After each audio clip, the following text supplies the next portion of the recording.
శ్రీ పరాభవనామ సంవత్సరం ఉగాదిలోకి అడుగుపెట్టేస్తున్నాము. అందరికీ ఉగాది శుభాకాంక్షలు. రాసుల్లో మూడవ రాశిని మిథున రాశి వారికి ఈ 2026-27 సంవత్సరం తెలుగు సంవత్సరం ఫలితాలు చూద్దాం. మృగశిర 3-4 పాదాలు, ఆరుద్ర 4 పాదాలు, పునర్వసులో నక్షత్రంలో 1, 2, 3 పాదాల్లో జన్మించిన వారు మిథున రాశికి వస్తారు. కా, కీ, కు, కం, జ్ఞ, చ, కే, కో, హాలతో అక్షరంతో మొదలైన వాళ్ళు కూడా మిథున రాశిలోకి వస్తారు. అంటే నక్షత్రాన్ని బట్టి పేరు పెట్టుకుని ఉంటే ముందుగా ఆర్థికపరమైన లెక్కలు కాస్త జాగ్రత్తగా చూసుకోవాల్సింది నేను చెప్పాల్సి ఉంటుంది. అంటే ఏంటంటే మీ ఆదాయం 8గా ఉంటే వ్యయం 11గా ఉంది. మీరు సంపాదించేదానికంటే కొంచెం ఖర్చులు ఎక్కువ ఉన్నాయి అంటే ప్రతి రూపాయి ఖర్చు పెట్టేటప్పుడు 1కి 2 సార్లు ఆలోచించటం మంచిది మిథున రాశి వారికి. అలాగే సామాజికంగా గౌరవ మర్యాదలు చూస్తే రాజపూజ్యం 1 మాత్రమే ఉంటే అవమానం 7గా ఉంది. ఇది కాస్త జాగ్రత్తగా మనం మాట్లాడేటప్పుడు, ఎదుటివారితో వ్యవహరించేటప్పుడు ఆచితూచి వ్యవహరించవలసిన సూచన చేస్తోంది. ఇక గ్రహగమనాలకు వస్తే బృహస్పతిగా పిలువబడే గురువు జూన్ 1 వరకు మీ జన్మరాశిలో సంచరిస్తారు. శుభం అది. తర్వాత అక్టోబర్ 30 వరకు 2వ ఇంట్లో కుటుంబ స్థానంలో ఉంటారు. ఫిబ్రవరి 4, 14 వరకు 3వ ఇంట్లో భాతృస్థానంలో ఉంటారు. అలాగే శనీశ్వరుడి సంవత్సరం అంతా కూడా 10వ ఇంట్లో ఉండి మంచి ఫలితాలు ఇస్తాడు. ఇక రాహు అక్టోబర్ 1 వరకు 9వ ఇంట, ఆ తర్వాత 8వ ఇంట ఉంటాడు. కేతు 3వ ఇంట్లో ఉండి తర్వాత 2వ ఇంట్లోకి మారుతాడు. ఈ గ్రహస్థితుల ఆధారంగా చూస్తే అన్ని రంగాల వారికి ఈ సంవత్సరం లాభదాయకంగానే ఉంటుందని చెప్పవచ్చు. ముఖ్యంగా భార్య తరపు నుండి లేదా స్త్రీ మూలకంగా లాభం కలిగే అవకాశం ఉంది. మీరు చేసే వృత్తి వ్యాపారంలో మంచి గుర్తింపు లభిస్తుంది. సమాజంలోనూ ఆర్థికంగానూ జీవన విధానం సౌకర్యవంతంగా మారుతుంది. మీ మాటల సమాజంలో గుర్తింపు, ఐడెంటిటీ వస్తుంది. కుటుంబంలో కూడా సౌఖ్యం ఉంటుంది. శత్రువులపై విజయం సాధించగలుగుతారు. ఊహించని విధంగా ధనలాభం కలిగే అదృష్టం కూడా ఈ ఏడాది ఉంది. ఉన్నత స్థాయి ఉద్యోగాల్లో ఉన్న వారికి మాత్రం ఈ సంవత్సరం చాలా బాగుంటుంది. మీరు ప్రయత్నించిన ఫలాలన్నీ సఫలీకృతమవుతాయి. కుటుంబంలో సుఖ సంతోషాలు వెల్లివిరుస్తాయి. సామాన్య ఉద్యోగుల విషయానికి వస్తే దూర ప్రాంతాలకు కొంచెం ప్రయాణం చేయాల్సి పడుతుంది.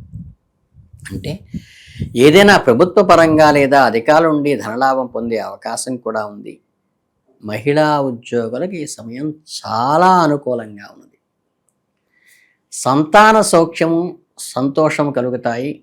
అధికార ప్రాప్తి కలుగుతుంది. అలాగే కాంట్రాక్ట్ పనులు చేసేవారికి మాత్రం అకారణమైన గొడవలు, స్త్రీల వల్ల చిక్కులు ఏర్పడవచ్చు. అలాగే ఆయిల్, కెమికల్ వ్యాపారాలు చేసేవారికి మే, జూన్, సెప్టెంబర్, అక్టోబర్, డిసెంబర్, జనవరి నెలల్లో, అంటే నెక్స్ట్ ఇయర్ జనవరి నెలల్లో కష్టపడితే మంచి ఫలితం లాభం పొందుతుంది. రైస్ మిల్లులు నడిపే వారికి ధనలాభం ఉన్నప్పటికీ వ్యాపారంలో కొన్ని ప్రమాదాలు, ప్రకృతి వైపరీత్యాల వల్ల ఇబ్బంది కలగవచ్చు. ఇక సినీ పరిశ్రమలో, మీడియా రంగంలో ఉన్న వారికి వాహన యోగము, మిత్రుల నుండి ద్రోహము, వృత్తిలో వ్యతిరేకత ఏర్పడే అవకాశం ఉంది. కాబట్టి కొంచెం జాగ్రత్తగా అందరినీ నమ్మబాకండి. కమ్యూనికేషన్ రంగంలో ఉన్నవారికి పాత అప్పులు తీర్చేస్తారు. వ్యాపారాన్ని విస్తృతం చేస్తారు. అలాగే కరెంటు, రైల్వే వంటి శాఖల్లో పనిచేసేవారికి రుణయోగాలు, గృహయోగాలు కూడా ఉన్నాయి. ధనలాభం కూడా కలుగుతుంది.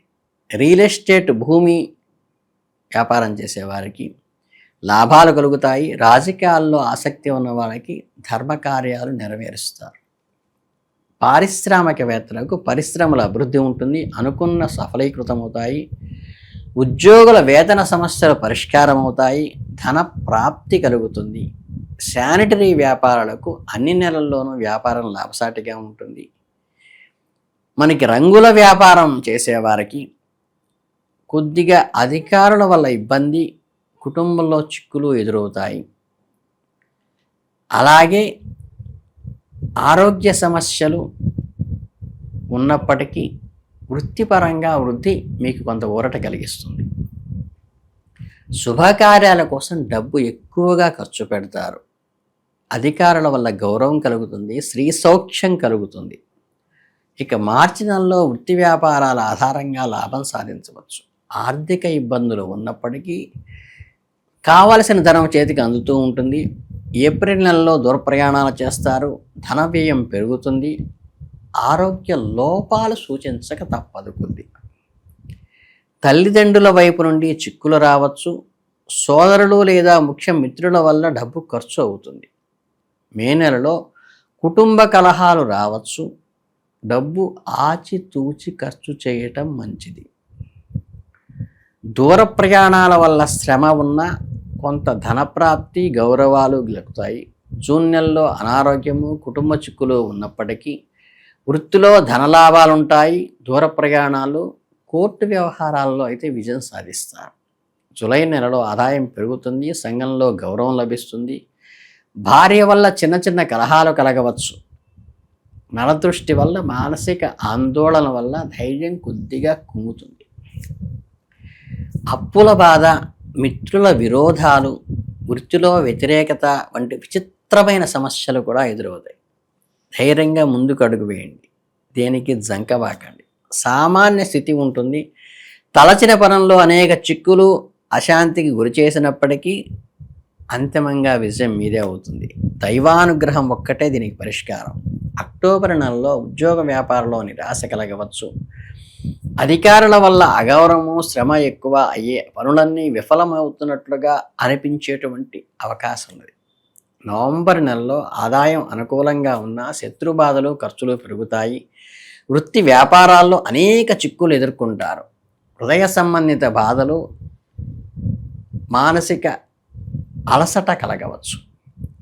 మీ తెలివితేటలతో, చాకచక్యంతో, సమయస్ఫూర్తితో ముఖ్యంగా దీటి నుంచి అధిగమిస్తారు. దైవానుగ్రహం చాలా ముఖ్యం.